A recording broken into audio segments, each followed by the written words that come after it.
पत्रिका हुन्छ, सभा हुन्छ, विशेष सभा हुन्छ, बुझ्नुभयो?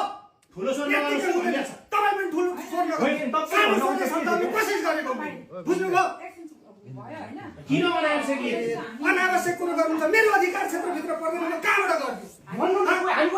सुन्नुहोस् न, हेर्दाखेरि चाहिँ यतिका बजेट हुन्छ, उतिका बजेट हुन्छ, नो एक्सपेन्डिचर विदाउट लेजिस्लेसन मान्यता पढ्नु भएको छ। मैले एक पैसा पनि नि बिना जनप्रतिनिधिको स्वीकृति बिना खर्च गर्न सक्दिनँ। हो अनि जनप्रतिनिधि अहिले तपाईँ भन्नु मलाई भन्छ यार, मलाई सुन्नुहोस्, 11 महिना 11 मा त्यसपछि तपाईँको अधिवेशन भयो होला त यहाँ, त्यो फाइन्ड आउट गर्नुहोस्। विधि पद्धति तौर तरिका किन बुझ्नुहुन्न तपाईँले? यो सबै बुझ्ने भए तपाईँ ठाउँ अरे यार, त त्यही कुरा सम्झाउन कोसिस गरेको होइन तपाईँहरूलाई मैले। जनता अध्यक्षको जनता गर्नुहोस् भन्ने कुरा हो। 3 लाख रुपैयाँ मैले त्यति भए सम्झौता गर्नुहोस् भन्ने कुरा। 3 लाख हामी किन चाहिँ तपाईँले जमिना पाउने होइन क्या सर? सुन्नुहोस्, तपाईँले भन्नु पर्यो, अध्यक्षलाई भन्नु पर्यो यस्तो तोप नलाउनु छ भन्नु पर्यो क्या तपाईँ? 1 मिनेट हामीलाई किन पढाएको भन्नु पर्यो नि त यार। अध्यक्ष भन्ने कुरो जुन छ नि, अध्यक्ष पनि एक्लैले गर्न सक्छ।